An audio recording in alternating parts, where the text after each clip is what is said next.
कल एक हुई थी, आज दूसरी। ठीक, तैयार। राग द्वेष निर्वृत्ते हिंसादानी निर्वृत्तना कृता भवति। हिंसादि राग द्वेष निर्वृत्तेर हिंसादि निर्वर्तना कृता भवति। हिंसादि निर्वर्तना कृता भवति। अनपेक्षितार्थ वृत्ति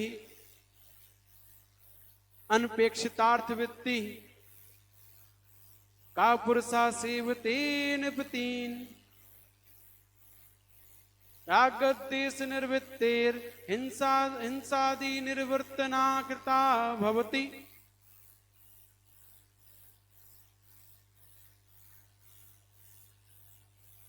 अनपेक्षितार्थ वृत्ति का पुरुषा सेवते नृपतीन। पढ़िए।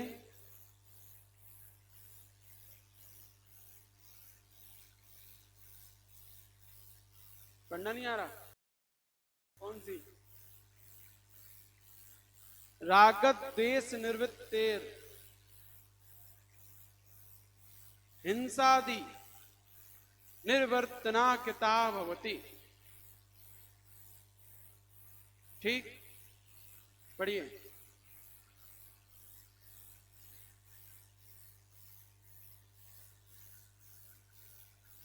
अनपेक्षितार्थ वृत्ति। क्लियर? आगे पढ़ना। इतनी लेट क्यों आए आज?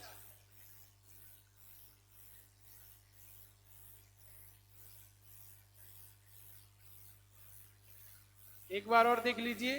राग द्वेष निर्वृत्तेर हिंसादि निर्वर्तना कृता भवति। अनपेक्षितार्थ वृत्ति का पुरुषा सेवते नृपतीन। तो यहां कह रहे हैं राग द्वेष निवृत्ते, राग द्वेष की निवृत्ति होने पर हिंसा आदि निर्वर्तना, हिंसा आदि पापों से निवृत्ति किताबवती स्वमेव हो जाती है। अनपेक्षितार्थ वृत्ति, जिसे किसी प्रयोजन रूप फल की प्राप्ति अवलसित नहीं है। कहा पुरुषा, ऐसा कौन पुरुष सेवते नृपतीन, राजाओं की सेवा करता है? कोई नहीं। तो यहां क्या कहा जा रहा है? यहां कहा जा रहा है कि राग द्वेष की निवृत्ति जब हमारे अंदर चारित्र आ जाता है, और चारित्र अध्याय चल रहा है, तीसरा अध्याय चारित्र का, तो जिसमें कहा जा रहा है कि राग द्वेष की निवृत्ति जब हो जाती है, चारित्र जब आ जाता है, तो अपने आप ही हिंसा आदि पापों से निवृत्ति होने लगती है। और जब हिंसा आदि पापों से निवृत्ति हो जाती है, तो जब जिससे किसी भी प्रयोजन रूप फल की प्राप्ति की इच्छा नहीं है, चारित्र को धारण करने पर अब उससे किसी भी फल की चाह नहीं है कि मैंने चारित्र लिया है, इस चारित्र की मैं तपस्या कर रहा हूँ, नियम संयम का पालन कर रहा हूँ, इसके बदले मुझे ये प्राप्त हो, ऐसा प्राप्त हो, वैसा मिले, आदि आदि उसे कोई चाह नहीं होती है। तो ऐसा व्यक्ति क्या कभी राजाओं की सेवा करता है? कभी नहीं, कोई नहीं करता। जिनके अंदर अपने नियम संयम पालन करने के प्रति कोई इच्छा नहीं होती कि मैं इस नियम संयम पालन कर रहा हूं तो इसके बदले मुझे ये मिले, ऐसा मिले, वैसा मिले, तो ऐसे लोग किसी भी राजाओं को नमस्कार नहीं करते। क्यों करें? कोई इच्छा होगी तभी तो हमारा मन किसी को बहलाने का प्रयास करेगा, किसी को मनाने का प्रयास करेगा, किसी के सामने झुकने का प्रयास करेगा। कब? जब हमें उससे कुछ चाहिए होगा तब। और जब कुछ चाहिए ही नहीं तो हम क्यों किसी को बहलाएंगे, किसी को मनाएंगे, क्यों किसी के आगे में झुकेंगे? नहीं।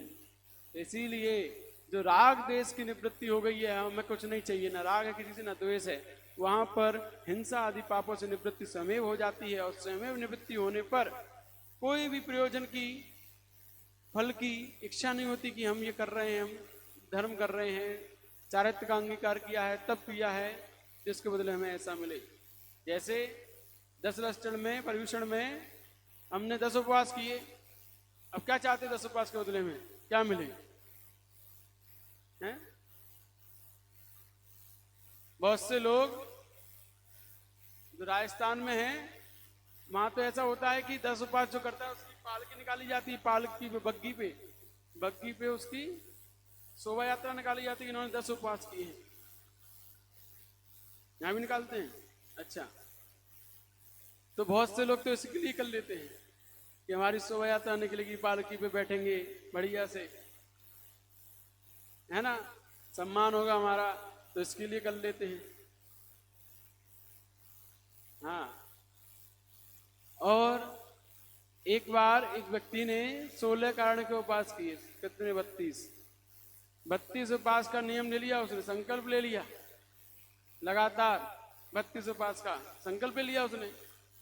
अब संकल्प ले लिया उसने 10 उपवास तक, तो उसे कोई दिक्कत ही नहीं हुई, ऐसे चल रहा था नॉर्मल जैसे अपन चलते हैं। 10 उपवास तक 15 हो गए, धीरे धीरे कमजोरियां आने लगी, थोड़े खींच कांच के उसने 20 कर लिए, जैसे तैसे करके 20 उपवास करने के बाद 21वां उपवास किया उसने, तो उस पर उठा नहीं गया 21वें दिन। तो उससे कहा गया कि जाओ पानी पियो, वो कहा नहीं पानी नहीं पीऊंगा मैं, वो 32 उपवास करने वाला नहीं।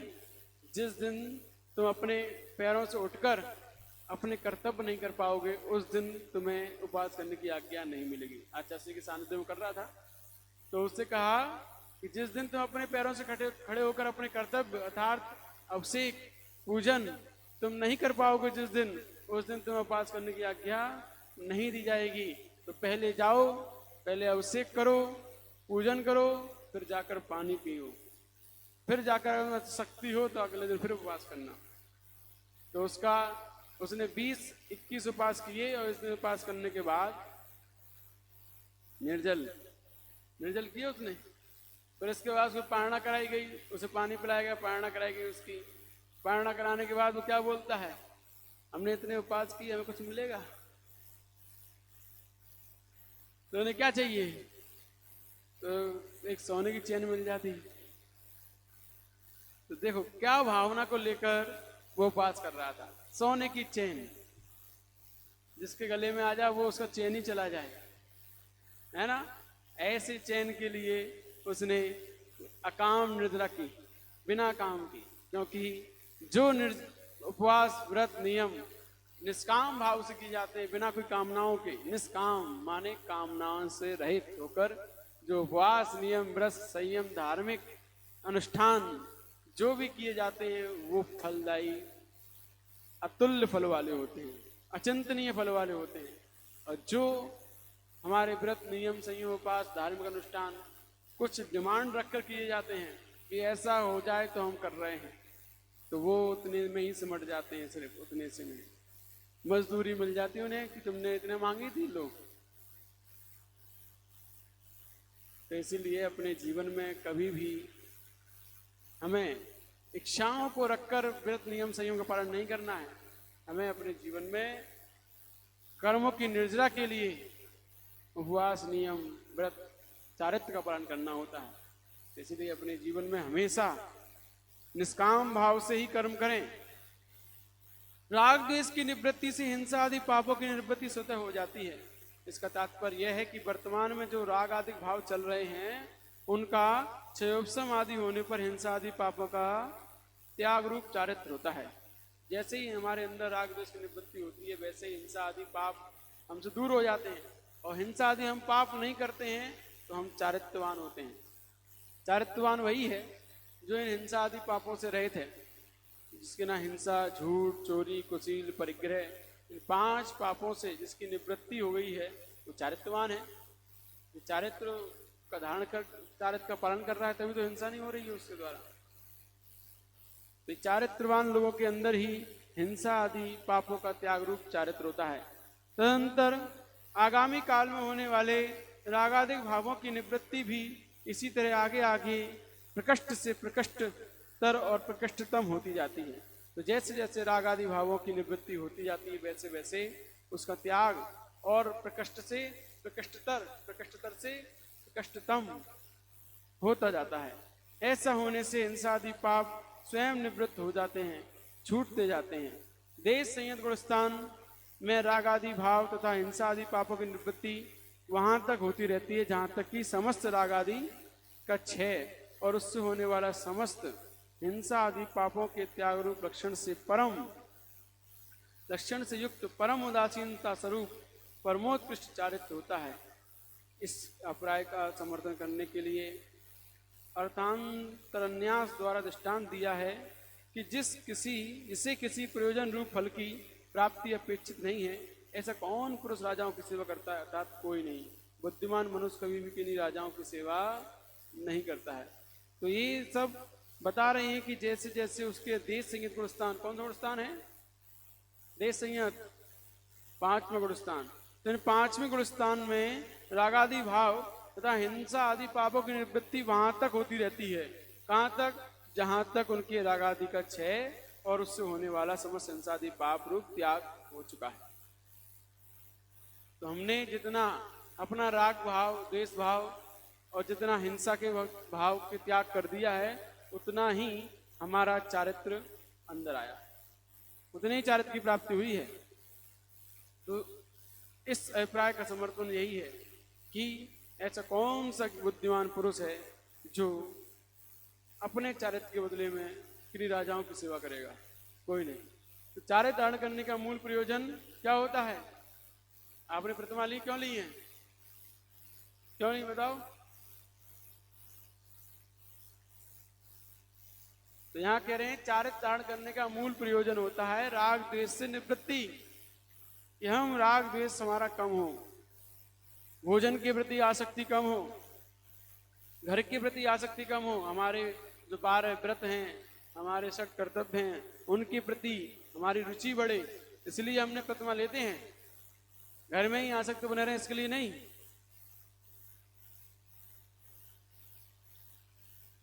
हाँ, तो ये राग द्वेष की निवृत्ति करने के लिए प्रतिमाएं ली जाती है, चारित्र धारण किया जाता है। तो राग द्वेष से प्रेरित होकर ही मनुष्य की हिंसा आदि पापों में प्रवृत्ति होती है। जब राग द्वेष मन में आता है, किसी को भी राग आता है, किसी को भी द्वेष आता है और वो राग की पूर्ति ना हो तो क्रोध आता है, हिंसा आदि होती है। और द्वेष है तो फिर वहां तो हिंसा होती ही होती है। तो इसीलिए राग द्वेष की निवृत्ति कर ली। राग द्वेष से प्रेरित होने पर ही मनुष्य की हिंसा आदि पापों में प्रवृत्ति होती है।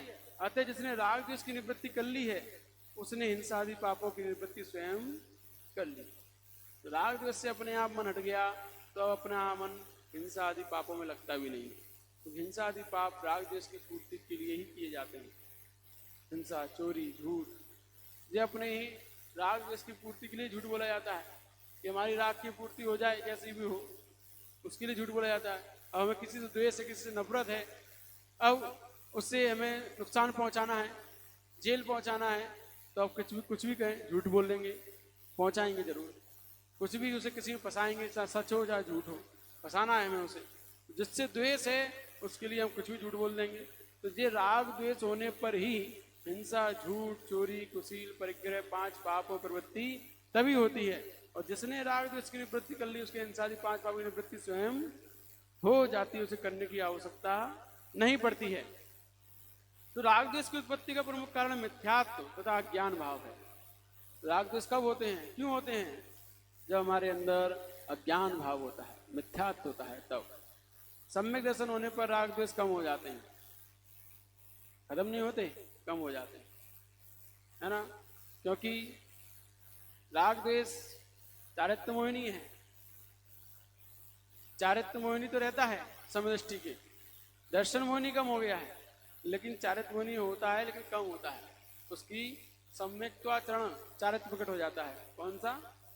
सम्यक्त्वाचरण चारित्र, अर्थात सम्यक्त के योग्य आचरण को सम्यक्त्वाचरण चारित्र कहते हैं। सम्यक दर्शन होने पर उसके अंदर ऐसा आचरण आ जाता है कि वह सम्यक्त्वाचरण चारित्र में आता है। जैसे कि सम्यदृष्टि जीव रात में नहीं खाएगा, जो जिनेंद्र भगवान ने कहा है उसका पालन करेगा पूर्णता के साथ। ये नहीं कि छूट चाहिए उसमें भी, बाहर जा रहे हैं तो बाहर की छूट चाहिए, नहीं, पूर्णता के साथ, दृढ़ता के साथ वह जिनेंद्र भगवान की आज्ञा का पालन करता है। तो पहला ही धर्म ध्यान है आज्ञा विचय नाम का।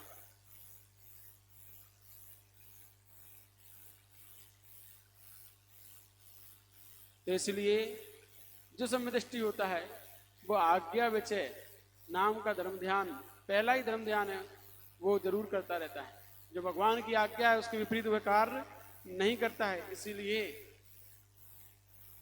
सम्य दृष्टि की राग द्वेष से निवृत्ति होती जाती है थोड़ी थोड़ी, उसके अंदर धर्म ध्यान की प्रति प्रवृत्ति रहती है, इसलिए उसकी हिंसा आदि पापों की निवृत्ति कम हो जाती है।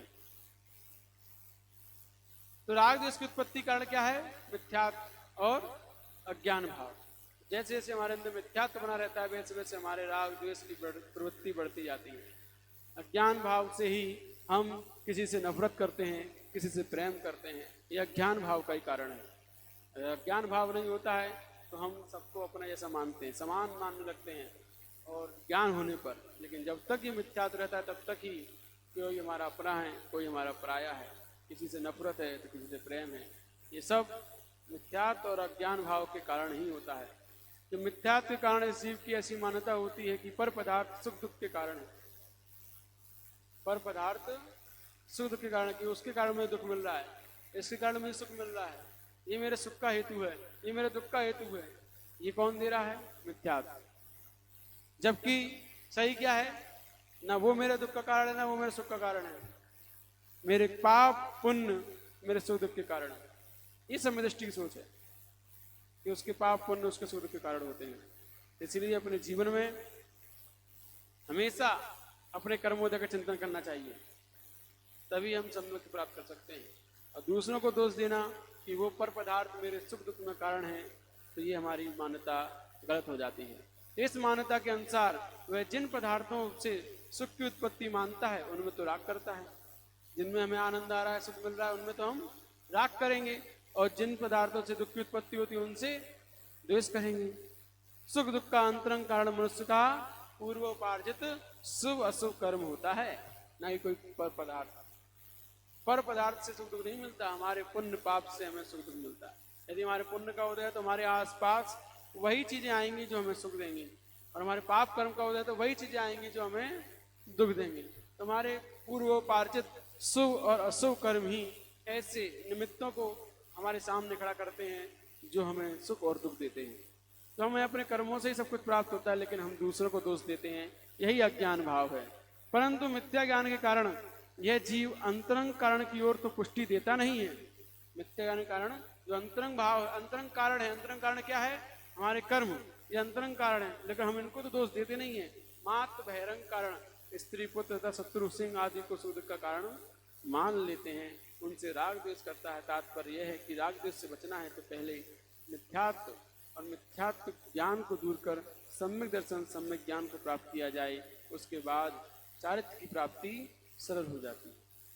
यहाँ बताया गया है कि जब तक हमारे अंदर मिथ्यात्व और मिथ्या ज्ञान बना रहेगा तब तक चारित्र की प्राप्ति नहीं हो सकती है, और हो भी जाएगी तो मिथ्या चारित्र रहेगा। देखा देखी ले लिया, उसने प्रतिमा ली तो हमने भी ले ली, है ना, देखा देखी, उन्होंने कहा तो हमने सुन ली, हमने ले ली, मान ली उनकी बात और ले ली। ऐसे नहीं, अपने जीवन में प्रतिमाओं का लेने का अर्थ होता है प्रतिज्ञा। हमने प्रतिज्ञा की है, मर्यादा बनाई है अपने जीवन में कि हम ऐसे कार्य नहीं करेंगे। संकल्प किया है अपने जीवन में उन्नति करने का, उत्थान करने का, राग द्वेष को नष्ट करने का, मिथ्यात्व को छोड़ने का संकल्प किया है, तब वो सही मायने की प्रतिज्ञा हमारी सम्यक प्रतिज्ञा कही जाती है। अन्यथा देखा देखी नहीं करना चाहिए। तो क्या कहना है? कहने का तात्पर्य यही है कि चारित्र को प्राप्त तभी कर सकते हैं, सम्यक चारित्र को, जब मिथ्यात्व और मिथ्या ज्ञान से रहित सम्यक दर्शन और सम्यक ज्ञान की प्राप्ति होती है। तो हमें किसको दोष देना है? अंतरंग कारण को, अपने अशुभ अशुभ पाप कर्मों को दोष देना है, ना कि दूसरों को। बस इतनी सी मान्यता बदल दी हमने कि हम दूसरों को दोष देने की जगह अपने पाप पुण्य को दोष देने लगेंगे तो हम समदृष्टि हो जाएंगे। बस इतना सी तो बनना है, इतना ही तो करना है बस। तो वो ही नहीं कर पाते हम लोग, है ना। करना सिर्फ इतना सही है कि दूसरों को दोष देने की जगह अपने पाप पुण्य को दोष देना है। बस हमारी मान्यता अभी तक यही बनी हुई है कि वो हमारे साथ बुरा करता है, वो हमारे साथ अच्छा करता है, वो हमारे लिए अच्छे हैं, वो हमारे लिए बुरे हैं। इस मान्यता को छोड़कर बस यही मान्यता बनानी है कि मेरे पुण्य पाप मुझे प्रभाव देते हैं, मुझे फर्क डालते हैं। तो ऐसे भाव तभी होते हैं जब ज्ञान भाव आता है। जब तक अज्ञान भाव है तब तक वही दोषी लगता है दूसरा वाला। हाँ, बाद में ही आती है जब कसाय मंद होती है। तो जब कसाय मंद होती हैं तभी ऐसा समझ में आता है कि ये अपने ही कर्म का होता है। जब कसाय तीव्र होती हैं, भड़कती हैं, तब वही गुस्सा, उसी पे गुस्सा आती है। तो इसीलिए, लेकिन सम्यदृष्टि जीव को ऐसा होता है, एक पल को सम्यदृष्टि जीव भड़क जाएगा, लेकिन बाद में वह अपनी निंदा आलोचना करेगा, अरे हमने गलत किया। वो तो सामने वाला तो निमित्त हो सकता है, कर्म का उदय अपना ही है। पश्चाताप आता है तो हमारे अंदर सम्यक्त का बीज है, योग्यता है। और पश्चाताप नहीं आता है तो हम अभी अज्ञान भाव में, मिथ्यात्व में ही हैं। हमने कल बताया था, गलती मानने पर गलती है, नहीं तो फूलती फलती है। हाँ, गलती मानने पर, स्वीकार करने पर गलती है, नहीं तो फूलती फलती है। तो आप अपनी गलती को मान लोगे तो गल जाएगी, नहीं तो फूलेगी और फलेगी, है ना। इसीलिए जो लोग अपनी गलती को स्वीकार कर लेते हैं, उसका पश्चाताप करते हैं, उनके अंदर सम्यक्त का बीज है। और जो लोग नहीं करते, अपनी गलती को स्वीकार ही नहीं करते, नहीं I am right, I am right, बस इसी में रहते हैं, मैं सही हूँ, सामने वाला गलत है, वो लोग अज्ञानता में, मिथ्यात्व में जी रहे हैं, अहंकार में जीते हैं। वो कभी भी सम्यक को प्राप्त नहीं कर सकते। अगली गाथा, यहाँ कोई कहता है कि साधु चारित्र को प्राप्त होता है। यह तो कहा, परंतु चारित्र का लक्षण नहीं कहा, उसे कहा जावे। तो पिछली गाथा में कहा था ना, चारित्र किसे मिलता है? साधु। साधु माने भव्य जीव को, सज्जन पुरुष को, जिसके अंदर सज्जनता है, साधुता है, वही जीव चारित्र को प्राप्त कर पाता है। लेकिन चारित्र का लक्षण क्या है ये नहीं बताया अभी तक, अब बता रहे हैं। हिंसा नृत चौर्येभ्यो मैथुन सेवा परिग्रहाभ्याम च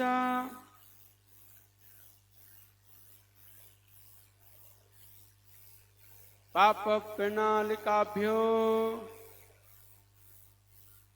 वृत्ति संज्ञस्य चारित्रम हिंसा नृत चौर्येभ्यो मैथुन सेवा परिग्रहाभ्याम च पाप प्रणालिकाभ्यो वृत्ति संज्ञस्य चारित्रम। पढ़िए।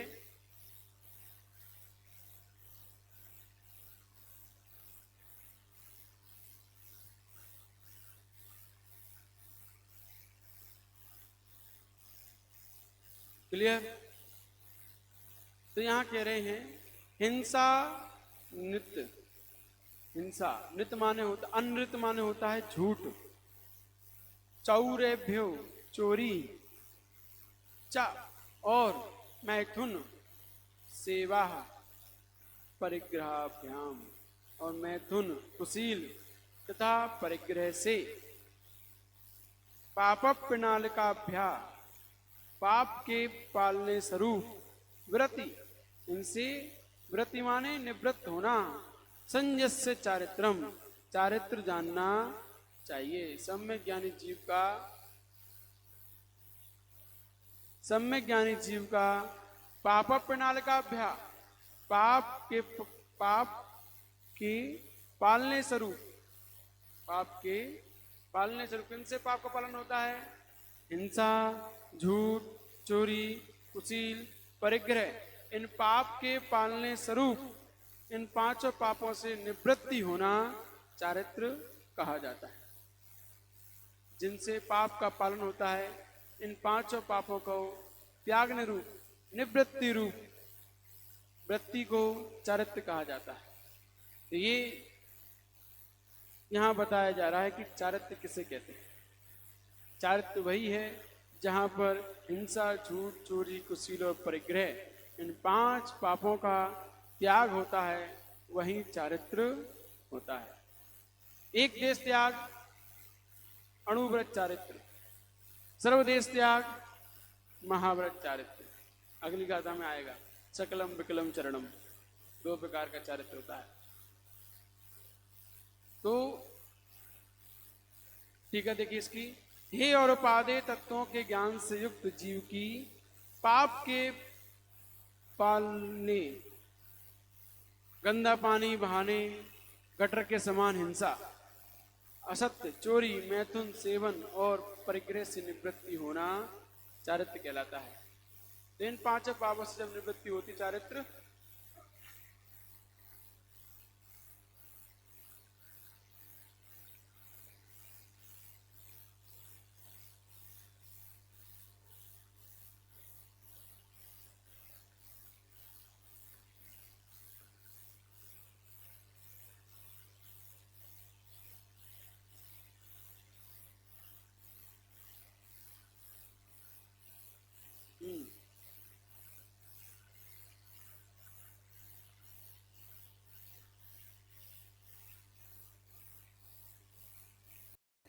इन पांचों कार्यों को पाप की प्रणालिका माने नाली समझकर, जिसमें जैसे गटर का गंदा पानी बहता रहता है, ऐसे ही ये पांच कार्य पापों की नाली हैं, उनसे विरक्त रहता है। सम्यक ज्ञानी जीव की यह वृत्ति सम्यक चारित्र कहलाती है।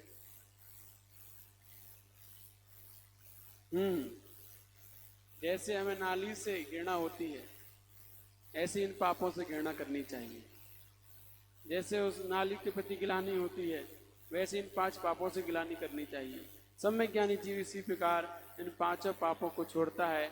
इस प्रकार हम नाली को छोड़ते हैं, दूर रहना चाहते हैं उससे, ऐसे ही सम्यक ज्ञानी जीव इन पांच पापों से दूर रहता है।